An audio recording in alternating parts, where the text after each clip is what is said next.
Hi guys, welcome to mister Ganesh A1 YouTube channel. Guys, ಇವತ್ತಿನ ಒಂದು ವಿಡಿಯೋದಲ್ಲಿ ಒಂದು ಬಿಗ್ ಅಪ್ಡೇಟ್ ಬಂದಿದೆ ಅಂತ ಹೇಳ್ಬೋದು. RRB ಕಡೆಯಿಂದ NTPC ಅನ್ನುವಂತ ಒಂದು ಜಾಬ್ ವೇಕೆನ್ಸಿನ ಅನೌನ್ಸ್ ಮಾಡಿದ್ದಾರೆ ಅಂತ ಹೇಳ್ಬೋದು. ಒಟ್ಟು ಟೋಟಲ್ ಪೋಸ್ಟ್ ಬಂದು 11,558 ಪೋಸ್ಟ್ ಅನ್ನ ಬಿಡುಗಡೆ ಮಾಡಿದ್ದಾರೆ. ಈ ಒಂದು ಪೋಸ್ಟ್ ಬಗ್ಗೆ ಪ್ರತಿಯೊಂದು ಸಹ ತಿಳಿಸ್ಕೊಡ್ತೀವಿ. ವಿಡಿಯೋನ ಸ್ಕಿಪ್ ಮಾಡಿದ್ರೆ ಪೂರ್ತಿ ನೋಡಿ ಅಂತ ಹೇಳ್ತೀನಿ ಗೈಸ್. ಮೊದಲನೇದಾಗಿ ಈ ಒಂದು ಜಾಬ್ಗೆ ಅಪ್ಲಿಕೇಶನ್ ಹಾಕ್ಬೇಕಂತಂದ್ರೆ PUC ಮತ್ತೆ ಡಿಗ್ರಿ ಆಗಿರ್ಬೇಕಾಗುತ್ತೆ. ಮೊದಲು PUC ಬಗ್ಗೆ ತಿಳಿಸ್ಕೊಡ್ತೀನಿ. PUC ಆದಂತವರು ಆರ್ಟ್ಸ್ ಆಗಿರ್ಬೋದು, ಕಾಮರ್ಸ್ ಆಗಿರ್ಬೋದು ಅಥವಾ ಸೈನ್ಸ್ ಯಾವ್ದರಲ್ಲೇ ಆದ್ರೂ PUC ಆಗಿರುವಂತವ್ರು ಈ ಒಂದು ಜಾಬ್ಗೆ ಅಪ್ಲಿಕೇಶನ್ ಅನ್ನು ಹಾಕ್ಬೋದು ಅಂತ ಹೇಳ್ತೀನಿ. ಮೊದಲನೇದಾಗಿ PUC ಆಗಿರೋರ್ಗೆ 3,445 ಪೋಸ್ಟ್ ಅನ್ನ ಬಿಟ್ಟಿದ್ದಾರೆ ಅಂತ ಹೇಳ್ಬೋದು. ಏಜ್ ಬಂದು 18 ವರ್ಷದಿಂದ 30 ವರ್ಷದವರೆಗೆ ಏಜ್ ಇರುವಂತವ್ರು ಈ ಒಂದು ಜಾಬ್ಗೆ ಅಪ್ಲಿಕೇಶನ್ ಅನ್ನ ಹಾಕ್ಬೋದು ಅಂತ ಹೇಳ್ತೀನಿ ಗೈಸ್. ನಂತರ ಫೀಸ್ ಬಂದು ಈ ಒಂದು ಅಪ್ಲಿಕೇಶನ್ ಹಾಕುವಂತ ಫೀಸ್ ಬಂದು 500 rupees ಇರುತ್ತೆ. ಪುರುಷರಿಗೆ 500 ರೂಪಾಯಿ ಫೀಸ್ ಇರುತ್ತೆ. ಮಹಿಳೆಯರಿಗೆ 250 ರೂಪಾಯಿ ಫೀಸ್ ಇರುತ್ತೆ. ಮತ್ತೆ SC ST ಅವ್ರಿಗೂ ಸಹ 250 ರೂಪಾಯಿ ಫೀಸ್ ಇರುತ್ತೆ ಅಂತ ಹೇಳ್ಬೋದು ಗೈಸ್.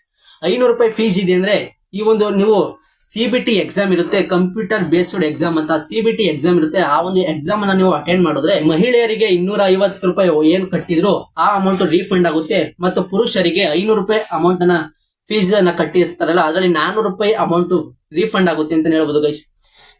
ಈ ಒಂದು CBT ಎಕ್ಸಾಮ್ ಅನ್ನ ಅಟೆಂಡ್ ಮಾಡ್ಬೇಕಷ್ಟೇ ಗೈಸ್. ನೀವು ಅಟೆಂಡ್ ಮಾಡಿದ್ರೆ 400 ರೂಪಾಯಿ ನಿಮ್ಗೆ ರೀಫಂಡ್ ಆಗುತ್ತೆ ಅಂತ ಹೇಳ್ಬೋದು ಗೈಸ್.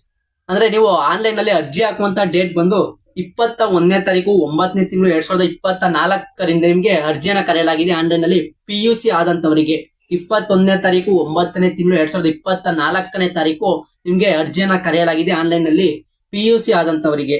ಇನ್ನು ಡಿಗ್ರಿಗೆ ನೋಡೋದಾದ್ರೆ ಡಿಗ್ರಿ ಆದಂತವರಿಗೆ 14ನೇ ತಾರೀಕು 9ನೇ ತಿಂಗಳು 2024 ಅರ್ಜಿಯನ್ನ ಕರೆಯಲಾಗಿದೆ. ಇವರಿಗೆ ಬಂದು ಟೋಟಲ್ ಪೋಸ್ಟ್ 8,113 ಪೋಸ್ಟ್ ಅನ್ನ ರಿಲೀಸ್ ಮಾಡಿದ್ದಾನೆ ಅಂತ ಹೇಳ್ಬೋದು. ಏಜ್ ಬಂದು 18 ವರ್ಷದಿಂದ 33 ವರ್ಷದವರೆಗೆ ಇರುವಂತವ್ರು ಅಪ್ಲಿಕೇಶನ್ ಅನ್ನ ಹಾಕ್ಬೋದು ಅಂತ ಹೇಳ್ತೀನಿ ಗೈಸ್. ಪುರುಷರಿಗೆ 500 ರೂಪಾಯಿ ಫೀಸ್ ಇರುತ್ತೆ ಮತ್ತು ಮಹಿಳೆಯರಿಗೆ 250 ರೂಪಾಯಿ ಫೀಸ್ ಇರುತ್ತೆ. SC ST ಅವ್ರಿಗೂ ಸಹ 250 ರೂಪಾಯಿ ಫೀಸ್ ಇರುತ್ತೆ. ಇದ್ರಲ್ಲೂ ಅಷ್ಟೇ CBT ಎಕ್ಸಾಮ್ ಇರುತ್ತೆ, ಕಂಪ್ಯೂಟರ್ ಬೇಸ್ಡ್ ಎಕ್ಸಾಮ್ ಇರುತ್ತೆ. ಈ ಎಕ್ಸಾಮ್ ಅನ್ನ ಅಟೆಂಡ್ ಮಾಡಿದ್ರೆ ನಿಮ್ಗೆ ಪುರುಷರಿಗೆ 400 ರೂಪಾಯಿ ರೀಫಂಡ್ ಆಗುತ್ತೆ. ಮಹಿಳೆಯರಿಗೆ ಮತ್ತೆ SC ST ಅವರಿಗೆ 250 ರೂಪಾಯಿ ಅಮೌಂಟ್ ರೀಫಂಡ್ ಆಗುತ್ತೆ ಅಂತ ಹೇಳ್ಬೋದು ಗೈಸ್. PUC ಮತ್ತು ಡಿಗ್ರಿ ಟೋಟಲ್ ಪೋಸ್ಟ್ ಬಂದು 11,558 ಪೋಸ್ಟ್ ಅನ್ನ ರಿಲೀಸ್ ಮಾಡಿದ್ದಾರೆ ಅಂತ ಹೇಳ್ಬೋದು. ಒಂದು ಬಿಗ್ ವಿಷಯ ಅಂತ ಹೇಳ್ಬೋದು. ಈ ಪೋಸ್ಟ್ ಇನ್ನ ಮುಂದೆ ಜಾಸ್ತಿ ಆಗ್ಬೋದು ಅಂತ ಹೇಳ್ಬೋದು ಗೈಸ್. ಈ ಒಂದು ಜಾಬ್ಗೆ ನಾವು ಯಾವ ರೀತಿ ಅಪ್ಲಿಕೇಶನ್ ಹಾಕ್ಬೇಕು ಮತ್ತೆ ಇನ್ನು ಮುಂದೆ ಏನು ಪ್ರೊಸೆಸ್ ಇರುತ್ತೆ ಅಂತ ಪ್ರತಿಯೊಂದು ಸಹ ತಿಳಿಸ್ಕೊಡ್ತೀನಿ ಮುಂದಿನ ಒಂದು ವಿಡಿಯೋದಲ್ಲಿ. ಅಂದ್ರೆ ಅಪ್ಲಿಕೇಶನ್ ಸ್ಟಾರ್ಟ್ ಆದಂತ ಡೇಟ್ ನಲ್ಲಿ 14ನೇ ತಾರೀಕಿಗೆ ನಾನು ಒಂದು ವಿಡಿಯೋನ ಅಪ್ಲೋಡ್ ಮಾಡ್ತೀನಿ.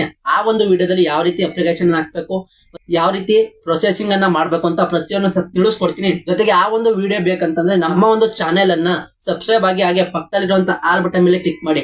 ನಾನು ಆ ಒಂದು ವಿಡಿಯೋನ ಹಾಕಿದ ತಕ್ಷಣ ನಿಮ್ಗೆ ನೋಟಿಫಿಕೇಶನ್ ಮುಖಾಂತರ ಬರ್ತಾ ಹೋಗುತ್ತೆ ಅಂತ ಹೇಳ್ಬೋದು ಗೈಸ್.